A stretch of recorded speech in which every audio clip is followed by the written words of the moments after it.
Mae treian o staff y Gronfa Loteri Fawr yng Nghymru yn siarad Cymraeg. Mae acenion a tafodiaeth yn wahanol ar draws Cymru. Dyma gasgliad o profiadau staff. Mae Derek yn dod o ogledd orllewin Cymru. Fe yw'r unig rheolwr ariannu sy'n siarad Cymraeg. Dwi wedi cael yn nwyn i fyny efo mam Gymraeg a tad Saesneg. O'n i'n mynd i'r ysgol Gymraeg yn ardal Gymraeg. Dwi'n rheoli 5 o staff a mae 2 ohonyn nhw yn siarad Cymraeg. Pan dwi'n cael cyfarfodydd efo'r staff yna, dwi'n gwneud nhw yn y Gymraeg neu Saesneg, ond efo'r 2 sy'n siarad Cymraeg, fel arfer mae bob dim yn cael ei wneud yn y Gymraeg. Mae Owen yn swyddog ariannu yn y Gronfa ac yn dod o ganolbarth Cymru. Dwi'n siarad Cymraeg iaith cyntaf, ond mae hwnna wedi newid lot dros y blynyddoedd. Rydyn ni'n siarad Cymraeg gyda mam a dad. Wedyn pan nes ni symud mewn gyda nain a taid, y taid ddim yn siarad lot o Gymraeg, ond yn gwybod tamau bach.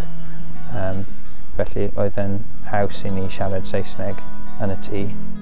So nes i colli iaith am lot o amser, ond ni ddim yn siarad Cymraeg gyda unrhyw un.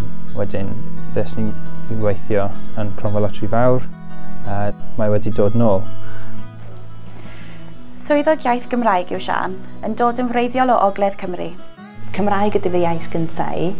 Mi ges i magu yn ogledd Cymru ar aelwyd Gymraeg, efo rhieni'n siarad Cymraeg, a mi eisi ysgol gyfan gwbl Gymraeg. Dwi'm yn cofio dysgu Saesneg, ond mae mam yn deitha fi bod fi wedi dysgu Saesneg gyn hogan o Loegr na symud i'r pentre lle o'n i'n byw, a nath hi ddysgu Saesneg i fi, a nes i ddysgu Cymraeg i fi hi. Ond dwi'm yn cofio gwneud hynny. Mae'r ddwy iaith wastad wedi bod yn naturiol iawn i fi. Fel swyddog iaith, mae'n holl bwysig bod fi'n gallu siarad Cymraeg a Saesneg yn rhugl ac yn naturiol, mwyn gallu cyfathrebu efo bobl allanol ac efo cydweithwyr hefyd. Swyddog ariannu yw Alec ac yn dod o de Cymru. Saesneg yw fi iaith gyntaf, ond penderfynais i dechrau dysgu Cymraeg tua 6 mlynedd yn ôl, pan oedd fy plant yn dechrau mynd i ysgol Cymraeg.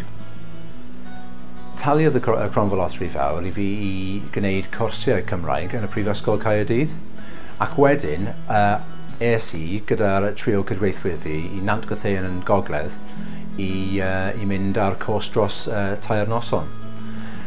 Ar ôl wneud y cwrs, penderfynon ni i siarad mwy o Gymraeg trwy'r dydd yn y swyddfa ac tu allan. Dyw Cymraeg ddim rhan o'r swydd fi, ond dwi wedi penderfynu i defnyddio Cymraeg mwy yn y gweithle i helpu codi fy hyder mewn siarad Cymraeg fel dysgwr.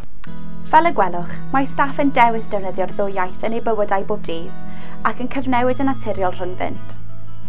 Trwy siarad y ddwy iaith, mae'n bosib darparu gwasanaeth cwsmeriaid ardderchog ar draws y cwmni, yn fewnol ac yn allanol.